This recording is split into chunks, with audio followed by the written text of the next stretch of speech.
Samatin po ang biyaya, awa, habag, pagkapala, katotohanan, kapayapaan, pag-ibig mula kay Abay Hawa. Isang magandang umaga, tanghali, hapon, gabi sa lahat ng nangabot ang pangaral ng ating channel na ito sa iba't ibang panig na maging dito sa atin sa Book Engines. At muli nating pasalamatan si Abay Hawa sa buhay na ipinagkaloob niya sa bawat kapatid sa kapulungan. Maging sa lahat po ng ating mga mahal sa buhay.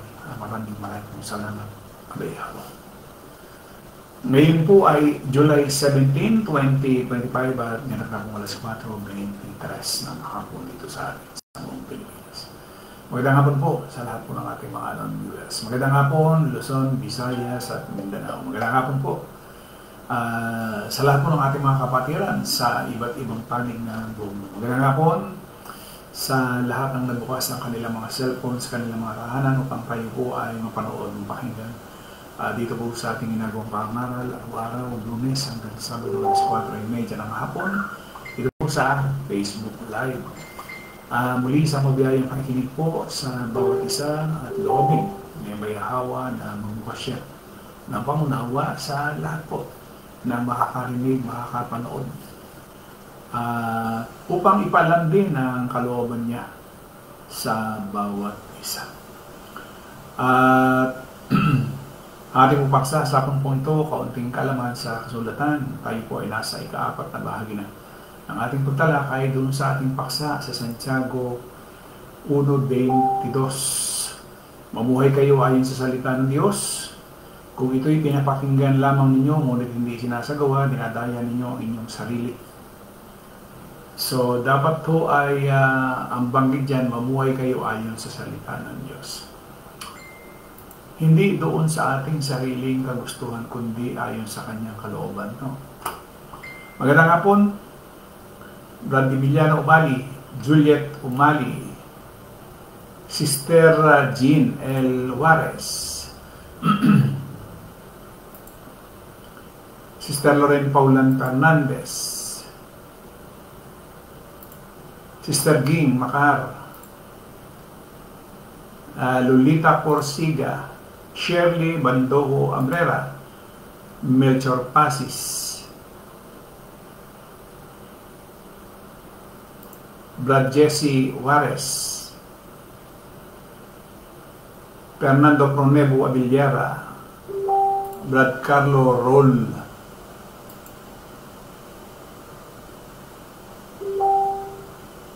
Brad Edmundo Umali, Sister Lori Calderon, Cecil Manyoso. Magandang hapon po sa bawat isa. At sa lahat po ng mga manonood. At sa lahat po ng mga hindi ko kilala. Kasi marami yung nanonood ho dito na yung iba kilala ako. Yung iba hindi ko kilala. Yung iba ayaw magpakilala. Magandang hapon po sa inyo lahat. Kalooban ni Abay Hawa na kayo po ay nandito ngayon nakikinig at nanonood. Walang bagay dito sa mundong ito na hindi o walang kaalam si Abay Hawa. Sana doon sa pinagkakaloob sa atin ni Abay Hawa na makapakinig. Kasi maraming tao na namatay na hindi nakarinig ng ayon sa kanyang kalooban. Ang napakinggan kasi ng marami ay yung mga relihiyon na ang naibahagi ay mali. Kaya namatay ho ang maraming tao na hindi naintindihan, hindi naunawaan na meron pala talagang Diyos. Maraming namatay na merong Diyos, kaya lang hindi ho ba napapurihan siya, hindi napasalamatan, hindi siya nabigyan ng pagpaparangal. Yun ang wala sa tao eh. Miski ho sa atin, sa panahon natin ngayon, marami ang kumikilala sa sinasabing Diyos, Kaya lang ang hindi talaga dun sa pagkakilala na base sa banal na kasulatan. Ang Iglesia ni Cristo ay may Diyos na Kanya, ang saksi merong Kanya. So lahat ng reliyon may kanya-kanyang Diyos. At bawat reliyon nagpapasalamat dun sa kanya-kanyang Diyos. Kaya lang, pag sinukat na natin ayon sa banal na kasulatan, doon na natin makikita sinong mga Diyos ang mga sinasamba nila. Yung si Abay Yahweh na lumikha ng bagay na nakita natin, hindi napasalamatan. Kaya yung mga bagay na dapat sana makita nila, hindi nila nakita. Brad Sam Rotoni, magandang hapon. Sister Chris De La Cruzque, magandang hapon. Fortunato Juarez, Rosely Bandoho,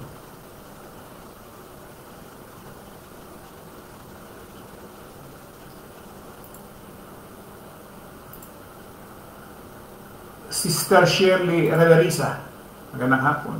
Noli Tongkua, alas 4:29 na ang ating oras.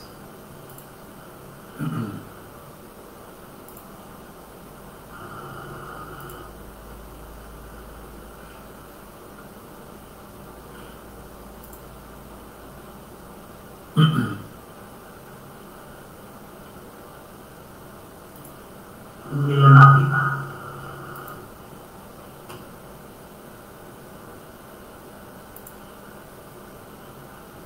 Sister Vivian Bandoho Mana, magandang hapon. Ayun po, alas 4:30 na. Tuloy na tayo dun sa ating paksa. So, kahapon ay sa 12, 1:12. 13 ho tayo. Santiago 1:13. Sabi ko dyan, kung dumaranas ng tukso ang isang tao, hindi niya dapat isipin galing ito sa Diyos.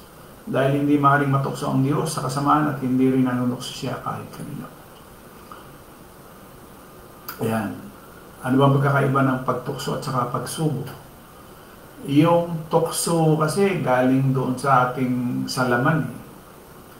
Yung pagsubok galing kay Abay Yahweh. No?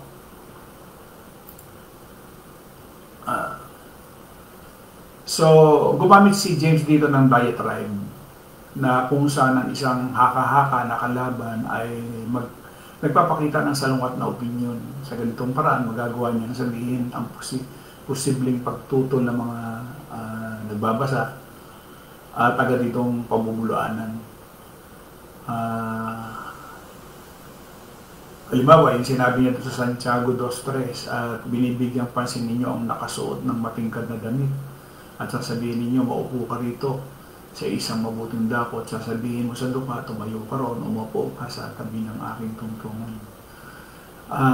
Ito ay isang present, active, imperative na may negatibong particle na karaniwang na huwag mo na sabihin. So, may ganun ang implikasyon ay sinasabi ito ng ilang mananampalataya. Ito yung tawag na diatribe. So, sabi niya, huwag sabihin ng sino man. So, binalaan ni Santiago ang mga mananampalataya o mga kapatid sa kapulungan laban sa pambibigay kahulugan sa kanilang mga tukso sa mga kasalanan na inilagay doon sa kanilang harapan upang akitin sila na gumawa ng mali. Ngunit nilinaw ni Santiago sa mga sumusunod na talata na mga tao lamang ang may pananagutan sa pagpili na magkasala. Si Abay Yahweh ay nagdadala ng mga pagsubok sa buhay ng kanyang mga tao. O halimbawa, dun sa Genesis 22, ngunit hindi niya kailanman ninais na ang mga mananampalataya mahulog sa tukso. Si Abay Yahweh ay nagdadala ng mga pagsubok upang palakasin ang pananampalataya ng mga nasa kapulungan. Hindi niya kailanman tinutukso. Gayunman dahil hindi niya ninanais na magkasala ang kanyang mga tao, hindi dapat sisihin ng mga kapatid si Abay Yahweh kapag gumawa sila ng mali.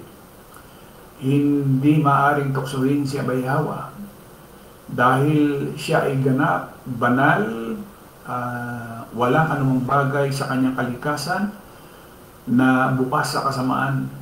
Maaring gumawa siya ng kasamaan, pero siya yung gumawa, pero hindi ibig sabihin na sa kanyang kalikasan makagagawa o ginagawa niya.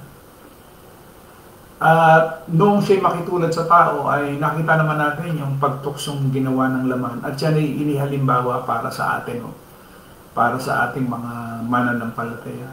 Hindi ho yan ginawa para doon sa mga nasa laman, dahil hindi na kailangan tuksohin ang isang nasa laman. Ang tinutukso ay yung mga merong espiritu. Kasi pag sinabing pagka yung laman at sasabihin mo tinutokso, hindi na. Hindi naman kailangan tuksuhin sapagkat siya ay nasa laman na . So ang tinutokso yung mga merong espiritu. Para maintindihan natin. Wala hong pagtukso sa laman. Bakit? Bakit patutuksuhin? Ginagawa na nga niya yung ukol sa laman. Kasi nga yung Diablo o yung Satanas, siya mismo yung laman. Kaya nga ipinakita doon sa 4 ng Mateo kung paanong pagtukso ng laman, ng Diablo, ng Satanas, doon sa Espiritu.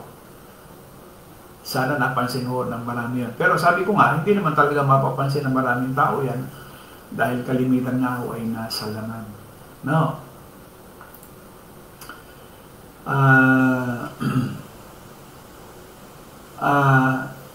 Si Abayawas at magitan ng kanyang banal na kalikasan ay walang kakayahan para sa kasamaan o kahinaan ito. Sapagkat, sabi niya dun sa unang Pedro 1:6, sapagkat nasusulat, maging banal kayo sapagkat ako'y banal. So, hindi niya tinutukso ang sinuman. So, magkaiba yung salitang tukso o yung perazo at pagsubok, dokemaso, yung Santiago 1:3. Yamang nalalaman na ang pagsubok sa inyong pananampalataya ay nagbubunga ng pagtitiis. No? Santiago 1:12.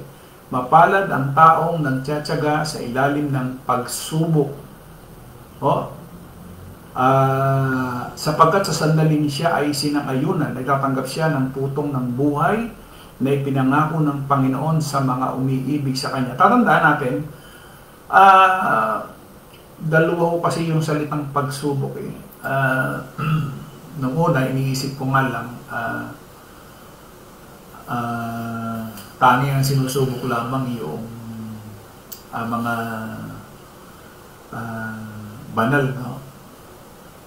Kaya lang, meron ding pagsubok doon sa mga nasa laman na nakalagay doon sa 3:10 ng Apokalipsis. Kaya lang yung pagsubok doon, yung galit sa mga hindi mananampalataya. Yung galit, galit upang subukin sila. Sino? Yung mga hindi mananampalataya o yung mga tao dito sa daigdig. Yung mga nasa laman. Kaya lang ang kaakibat nun ay parusa. O 3:10 ng Apokalipsis.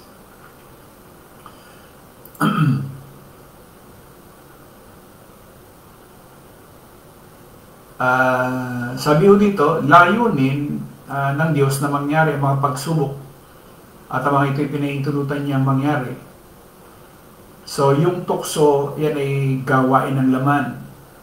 Pagka tayo ay sinubok, sabi ni Pablo sa 1 Corinto 10:13, walang pagsubok sa inyo, sabi niya.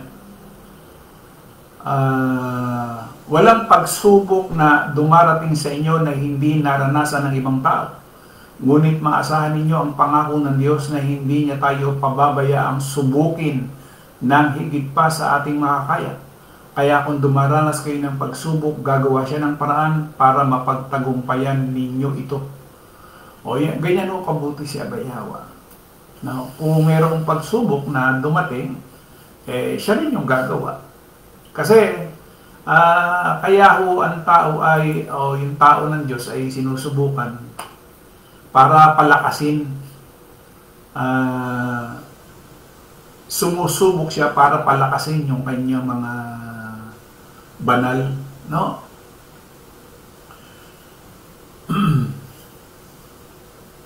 Pinipili nila kung tatanggapin ang pagtakas na ibinibigay ng Diyos o susuko.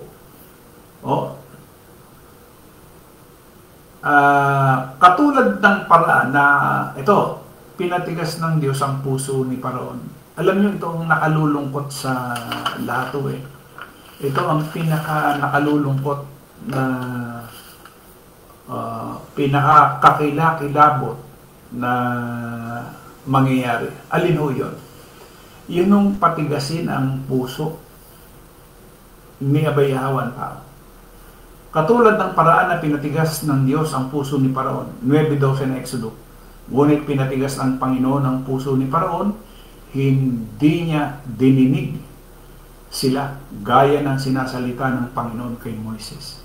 At doon sa 9:34 na Exodo, sabi niya, datapat na makita ni Paraon na huminto ang ulan at ang granizo at ang kulog. Muli siyang nagkasala, pinatigas ang kanyang puso, siya at ang kanyang mga lingkod. Doon sa 9:12, pinatigas ni Abayawa yung puso ni Paraon. Sa 9:34, pinatigas ni Paraon ang kanyang sariling puso. Niharap ni Abayawa ang sitwasyon, ngunit si Paraon ang may pananagutan sa sarili niyang aksyon. Nakakakilabot ito, alam niyo kung bakit. Noong sabihin ni Pablo doon sa mga taga-Roma, no? Sabi doon sa 21, sapagkat kahit nakilala nila ang Diyos, hindi siya pinarangalan bilang Diyos o pinasalamatan, ngunit naging walang kabuluhan sila sa kanilang mga pangatuwiran at ang kanilang mga walang kabuluhang puso ay nagdilim. Mula ng kanyang likhain, siya ay ipinahayag. Paano nakilala ng tao si Abayawa o yung Diyos? Ang tao, ganito, ang tao mulat sa pag-iral, kapangyarihan at banal na kalikasan ng Diyos sa pamagitan ng pangkalahatang paghahayag, yung nakalagay yan dun sa Roma 1:19-20. Paano nakilala?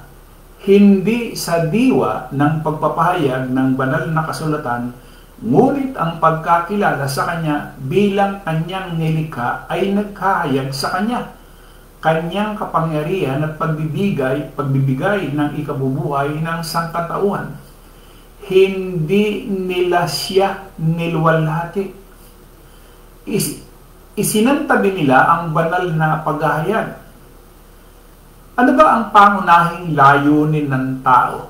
Ang pangunahing layunin talaga ng tao sa Diyos o kay Abayawa, luwalhatiin siya. Kaya sinasabi nga dyan sa 1:21, sapagkat kahit nakilala nila ang Diyos, hindi nila siya pinarangalan bilang Diyos o pinasalamatan. Ngunit naging walang kabuluhan sila. Pero mo ang layunin pala ng tao, luwalhatiin siya, parangalan siya, pasalamatan siya. Yun yung buhay na nasa atin ngayon. Hindi natin makikita yung ganda ng nasa itaas, yung ganda ng nasa ibaba.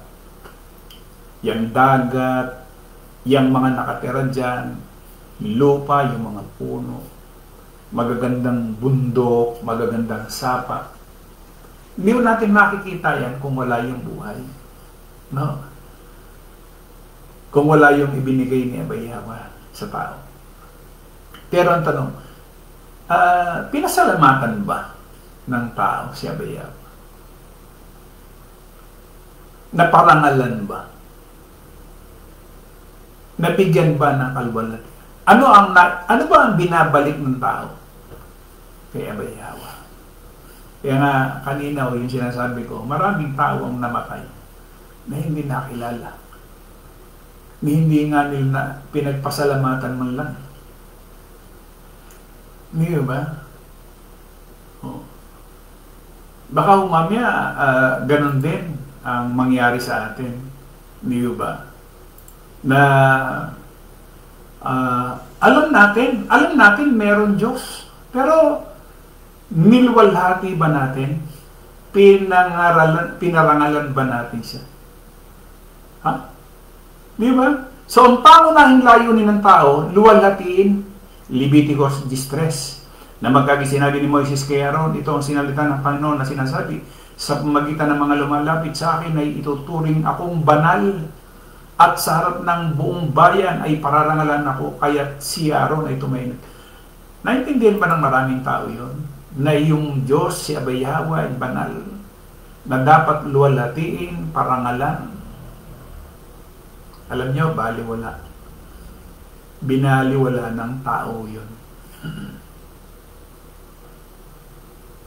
Bakit o? Bakit ganun? Nakita nilang ganda.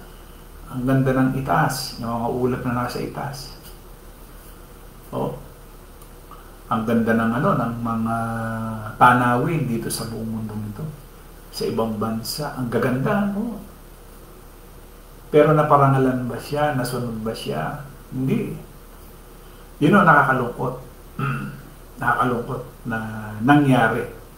Sa bagay, tayo unang-una, ganun din naman. Hindi naman natin naiisip itong mga narinig natin ngayon. Hindi natin naiisip.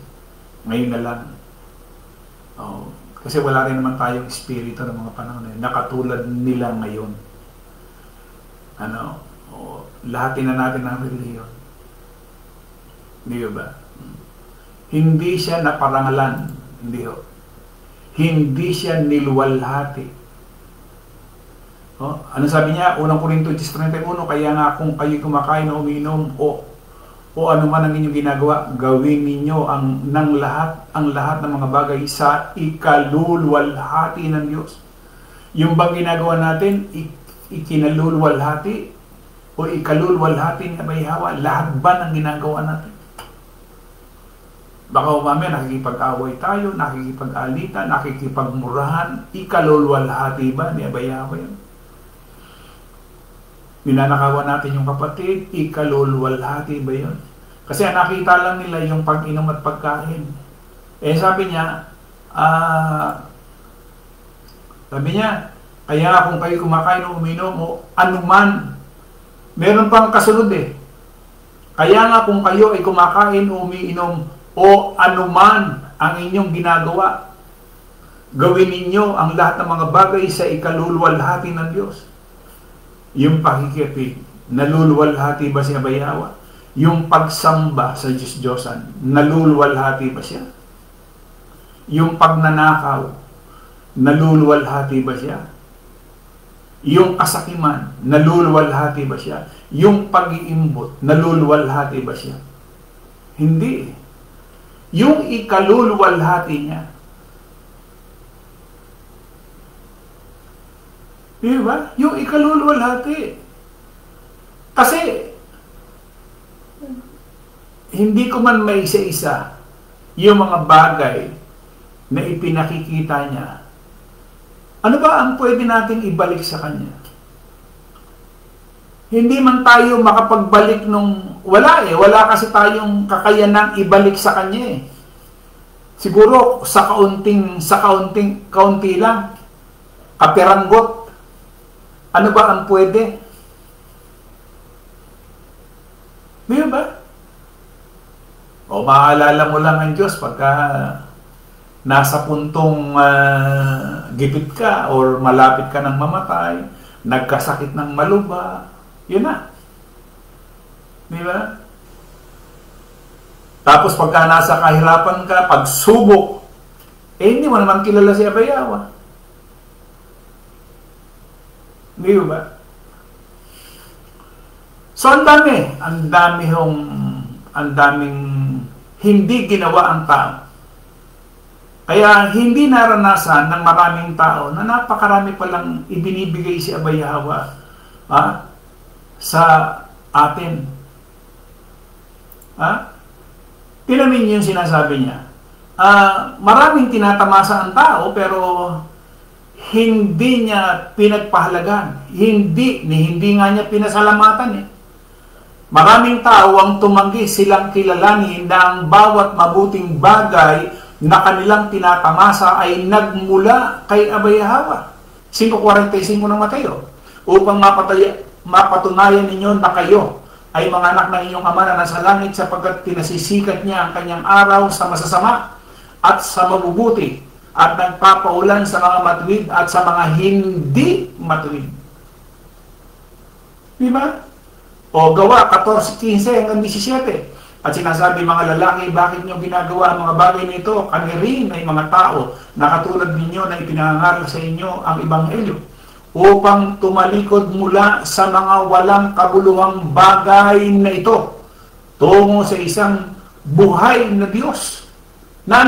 Na gumawa ng langit at ng lupa at ng dagat at ng lahat ng nasa kanila. 17. Gayunmay hindi niya pinabayaan ang kanyang sarili na walang saksi, sapagkat siya'y gumawa ng mabuti at nagbigay sa inyo ng ng ulan mula sa langit at mga mabungang kapanahunan na binubusog ang inyong mga puso ng pagkain at kagalakan. Pero, naintindihan ba ng maraming tao yun? Naunawaan ba ng maraming tao? Kaya nga pagka inisisa na natin yung magmula doon sa pagkagising hanggang sa matutulog ka sa gabi, naluwalhati ba natin si Abay Hawa? Napasalamatan ba natin? Pwede ko ba siyang luwalhatiin sa pag-inom ng alak? Pwede ko ba siyang luwalhatiin pagka ako'y nagbibisya ng sigarilyo? Pwede ko ba siyang luwalhatiin pagka ako'y nagsiyasyabu? Pwede ko ba siyang parangalan habang ako'y nakikiapid? Pwede ba? Eh, tayo na makakasagot, mga kapatid.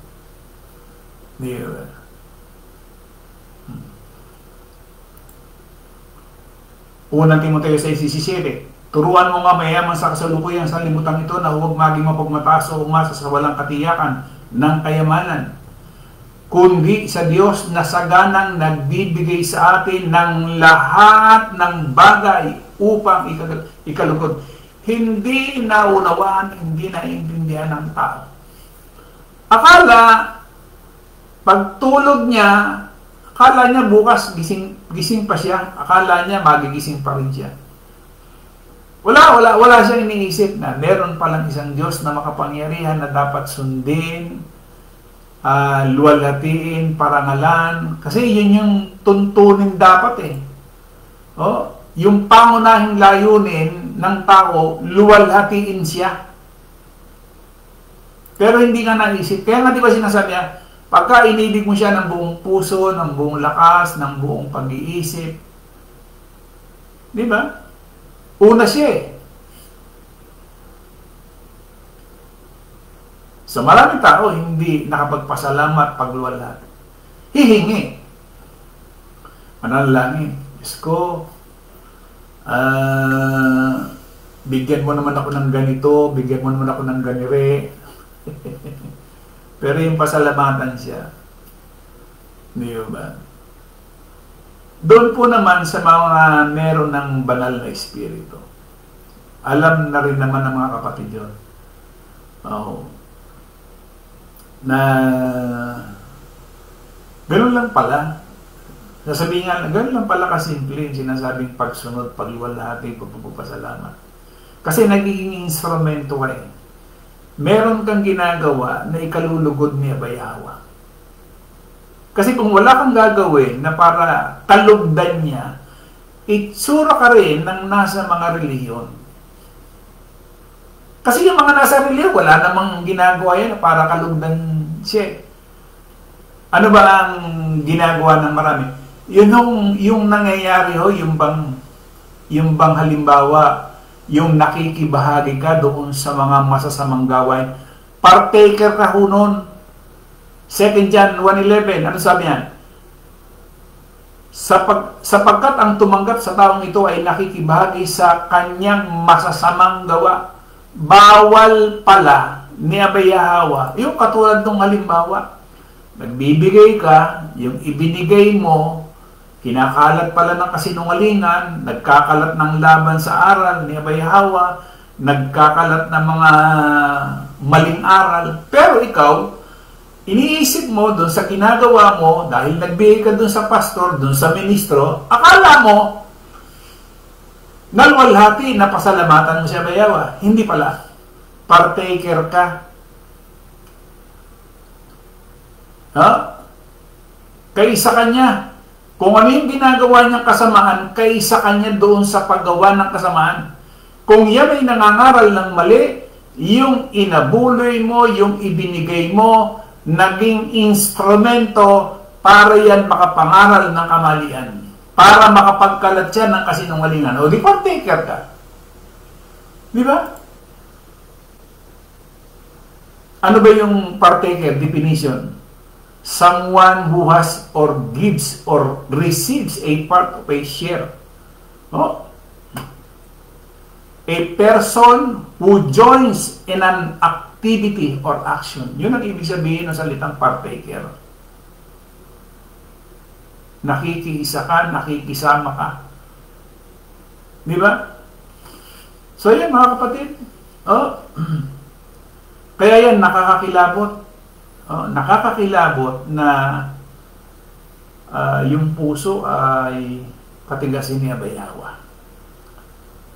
Nakita nyo ba yung nangyari sa mga reliyon ngayon na wala nang nakaunawa sa reliyon? Wala na. Hindi nila naintindihan kung ano yung tama. Hindi nila naintindihan kung ano yung mali. Wala na silang pagkaunawa, bulag na sila. Naging sunod-sunuran sa mga founder ng reliyon. Ano nangyari doon? Pinatigas na ni Abay Hawa yung kanilang puso. At yan ang nakakakilabot na dumating sa atin sa ilan sa kapulungan. Na baka iniisip natin, inaakala natin na tayo ay na kay Abay Hawa po pala wala na. Hindi ba, mga kapatid? Kaya sabi ni Brother Milano, kabahagi ka sa partaker. Yun nga, kaisa ka. Nagbigay ka, akala mo yung ginawa mo, mabuti, tama, magiging kalugod-lugod ka kay Abay Hawa, pero ang pinagbigyan mo pala, nagkakalat ng kasinungalingan. Nagkakalat ng kamalian. Pero sabi nga, hindi naman si Abay Hawa dahil iba yung Diyos nila eh. Ito yun sa mga reliyon. Hindi ba? So maganda maintindihan ho natin ito. Dahil, kaya nga tinatanong natin, ano ba ang paano ba tayo nakapagpasalamat kay Abay Hawa? Paano ba natin sinuklian man lamang yung ibinibigay niya sa atin? Unang-una na yung buhay, malusog ang katawan natin, wala tayong sakit. Di ba? Maganda pakiramdam natin. Di ba? Kasi ang daming may sakit.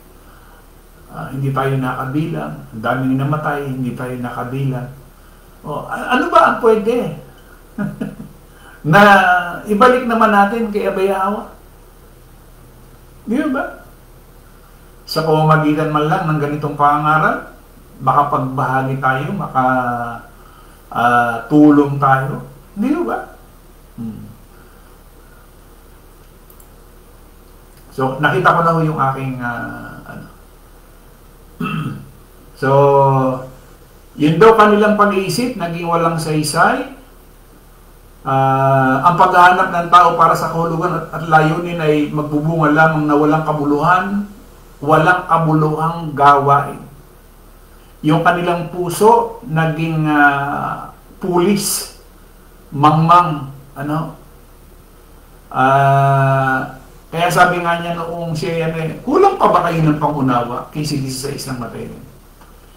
Na maaaring manghulugan lamang ito ng talino. Talino saan? O yan sinasabi ko nung kahapon. o nung isang araw na dapat yung paghingi natin ng karunungan ay yung karunungan galing kay Abayawa. Hindi yung karunungan ng mundong ito. Kasi yung nasa laman, marunong nasa mundo. Yun po mga kapatid, login po ni Abayawa bukas, ituloy po natin ito. No? Sana ho ay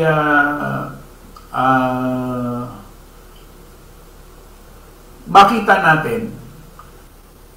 Kasi kung yung dati pa rin, yung panahon na tayo nasa laman, at nung panahon tayo nakakilala kay Abayawa at nakarinig tayo, sana meron ng pagbabago eh. Malaki na sanang naging pagbabago. Pero merong iba na magmula nung nasa laman, nakilala lang si Abayawa. Pero hindi rin napasalamatan si Abayawa. Hindi ba? So sana ang loobin ni Abayawa. Kasi kung wala ho yung pangunawa, kahit na anong ganda yung napakinggan natin, wala rin saysay, wala rin silbi. Ayun, magandang hapon sa lahat po ng ating mga viewers. Merong mga komento dito.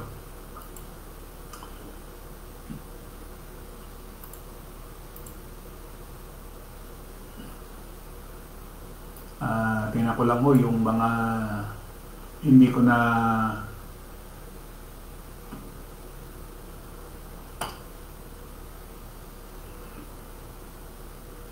Sister Elizabeth Dens, Brad Wilfredo Bedes, kasama na si Brad Pedro at Sister Dominga Bedes.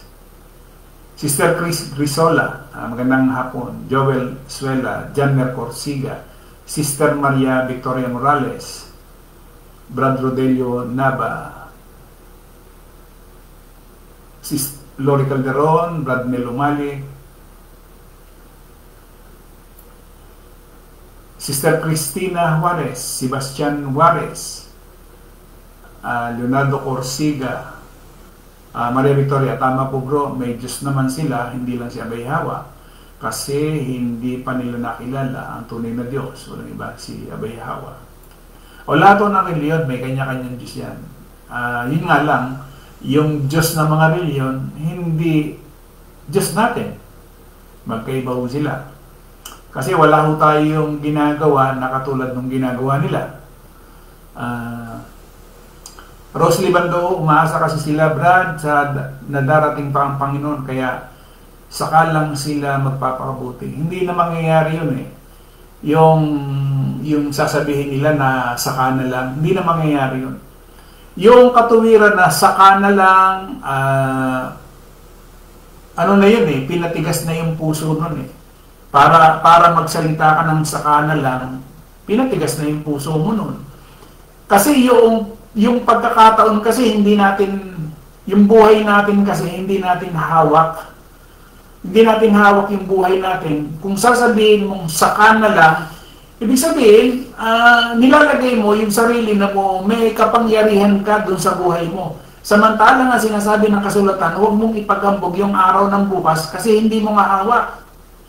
Diba? Pag sinabi natin saka na lang, ibig sabihin, parang hawak mo yung buhay mo na nakasisiguro ka na bukas ay gising ka pa. Diba? So mali. Rose Libando, walang silbi ang tao pag di kilala ang Yahweh, tulad lang ng basura, ang tao gamit ngayon, bukas tapon. Walang saysay, walang kabuluhan. Basta siya ba Yahweh na wala na sa iyo, ibig sabihin, wala yung espiritu. Kasi yung banal na espiritu, kaya nga yan ibinibigay doon sa kanyang mga banal. Pagka wala yun, wala ka ng silbi, wala ka ng saysay. Kaya yung sinasabing ikalawang kamatayan, umiisip kasi ng marami. Ito, para ho doon sa kaalaman ng marami. Di ba meron tinatawag na ikalawang kamatayan doon sa Revelation kung ikaw patay na spiritual, halimbawa, wala kang kabahagi kaya ba Yahweh, patay ka spiritual. So, aling kamatayan ngayon ang inaantay mo? Yung isa, dahil patay ka na spiritual eh. Yun na lamang physical. So, pagka namatay na yun, wala ka ng tsansa o wala ka ng pagkakataon para doon sa buhay na walang hanggan na inalok niya. Wala ka ng tsansa. Doon lang sa patay yung spiritual, patay yung spiritual mo. Ano na eh, hiwalay ka na kay Abay-Yawa eh. O katulad ng mga reliyon, hiwalay na yan kay Abay-Yawa. O, walang reliyon na nakakapit kay Abay-Yawa. Ibig sabihin, hiwalay na. So, isa na lang yung buhay na natitira sa kanila. At pagka yung buhay na isa na yon, dumating na yung katakdaan, yung buhay na walang gan na inaasam-asam. Kasi, maraming tao ngayon na ang paniniwala nila basta ikaw ay namatay, langit. Wala ho nun. Wala ho yun. Kasi nung napasa espiritu si Juan doon sa 4 ng Revelation, na ipinakita doon. Kasi yung inihanda ni Abay-Yawa, hindi nakita ng mata, hindi narinig ng tenga, yun ang inihanda. Ay nakita ni Juan. Yung sinasabing langit. kaya ang isipan ng tao, pagka namatay ang tao, heaven. Yung lola ko, yung nanay ko, nasa heaven, kasama na ang Diyos. Meron mong paniwalain mo yung tao sa ganun. Lahat ng tao nasa libingan. Lahat ng patay, spiritual, patay, literal, nasa libingan yan. Hindi naahon yan. Diyan na yan. Hindi naahon mo yun. So, wala na yung pagkakataon na magkaroon ka ng buhay na wala na. Samantalang, kung meron kang banal na espiritu sa buhay ngayon, ibinibigay sa atin yung kapayapaan na hindi kayang bilhin ng pera. Ngayon, ibinibigay sa atin yung kagalakan. Ngayon, ibinibigay sa atin yung pag-ibig na hindi kayang bilhin ng pera. Ibig sabihin, nakakaranas tayo ngayon, nakakaramdam tayo ng kapayapaan, kagalakan, may pag-ibig, may pagpapahinuhod, hindi naranasan ng isang nasa laman. Yung bunga ng Espiritu. O, saan ka? Sige nga, kahit na ang dami mong pera at wala yung bunga ng Espiritu, walang sa isa yung dami ng pera mo. Wala. Teka.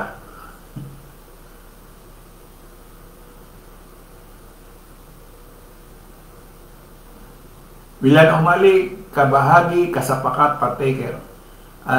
Lisa Indinibli Corsiga.